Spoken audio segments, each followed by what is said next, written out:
Assalamu alaykum hurmatli televizor ko'rguvchilar. Uyg'ur televiziyasining kundalik xabarlarini ko'rishinglarni qarshi olamiz. Amerika Xitoyning Hong Kongda Tiananmen voqeasini qayta sodir qilmaslik haqida ogohlantirdi. Amerika Xitoyning bir yadro energiya shirkatini qor tizimiga kirgizdi. Rossiya Amerika Xitoy savdo urushining ta'sirini yengiltishga tirishmoqda ekan. Afg'onistonda o'zini qo'shib portlatish voqeasi yuz berib, 63 kishi o'lib, 182 kishi yaralandi. Tövəndə dehqonlar xəbərlərimizdən təfsili məzmunlarda bolsun. Amerika Dövlət Xavfsizlik Baş Məsləhətçisi John Bolton Xitoy hökumətinin Hong Kongda namoyishchilar bilan soqchilar o'rtasidagi to'qinishni bahona qilib, namoyishchilarni bostirishiga qarshi ekanligini bildirib, Hong Kongda Tiananmen voqeasini qayta sodir qilmaslik haqida ogohlantirdi. Xitoy hökumətinin Hong Kongga kirgizish uchun Xinjiangga askar to'plaganligiga doir xabarlarning tarqalishi bilan John Bolton 15 avgust Amerika Ovoz radiosining ziyoratini qabul qilganda bu ogohlantirishni berib, Xitoyning nihoyat ehtiyot bilan tadbir qo'llanish kerakligini, xalqning Tiananmen voqeasini unutib qolmaganligini ta'kidlagan. John Boltonning bildirishicha, Xitoy hukumatining Hong Kongda Tiananmen voqeasidagi bir voqeani paydo qilishi nihoyat cho'ng xatolik bo'ladiganligini, Amerika xalqining Tiananmen voqeasini unutib qolmaganligini, Xitoyning har qanday bir harakati Amerika Davlat Majlisining shiddatli inkosini qo'zg'aydiganligini, Davlat Majlisida kayfiyatning nihoyat jiddiy bo'lib, Xitoy hukumatining har qanday xato qadami Davlat Majlisining portlashiga sabab bo'ladi degan.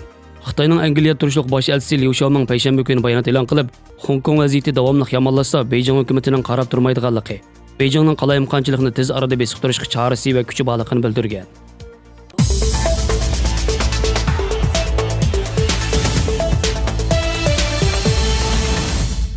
Moliya vaqtigisining xabar qilishicha, Xitoyning Jungo ommabop yadro energiya guruhi va uning 3 tarmoq shirkati Amerikaning harbiy ishlarga ishlatilgan yadro texnikasini o'g'irlash bilan ayblanib, Amerika Savdo ministrligining qor tizimiga kirgizilib, Amerika shirkatlarining mazkur Xitoy shirkatini lavozimot bilan ta'minlashini unumli darajada cheklaydiganligi ta'kidlangan. Bu yil iyulda Xitoyning Huawei shirkatini mazkur tizimga kirgizgan edi. Xabarda qayd qilinishicha, Amerika bilan Xitoy savdo urushi tadrijiy bexatarlik va texnologiya sohasiga kengaymoqda ekan.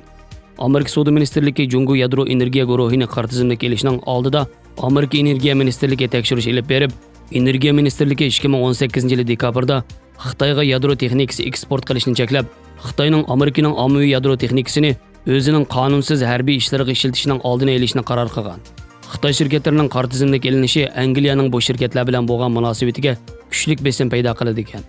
Amerikaning yordamchi tashqi ishlar ministri o'tgan yil 10-oyda Angliyani ogohlantirib, Xitoy yadro energiya guruhi bilan hamkorlashmaslikni, o'zlarida ommaviy yadro texnikasining harbiy ishlarga ishlatilayotganligiga doir dalillar borligini bildirgan.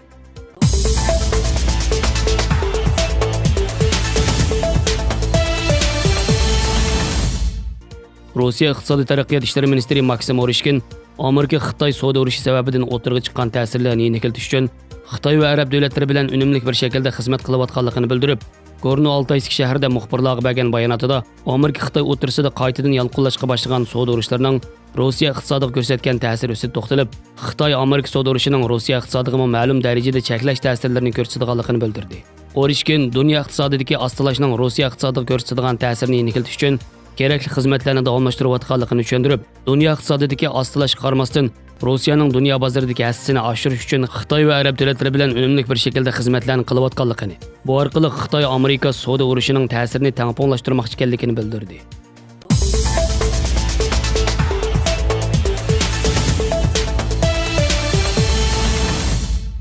Avgust kuni Afg'oniston poytaxti Kabulda o'tkazilgan to'y marosimida o'zini qo'shib portlatish voqeasi yuz berib, 63 kishi o'lib, 182 kishi yaralangan bo'lib, o'lganlarning ko'pinchisi ayollar va bolalar ekan. Daeshning Afg'oniston tarmoq tashkiloti mazkur voqeaga mas'ul ekanligini jakarlagan.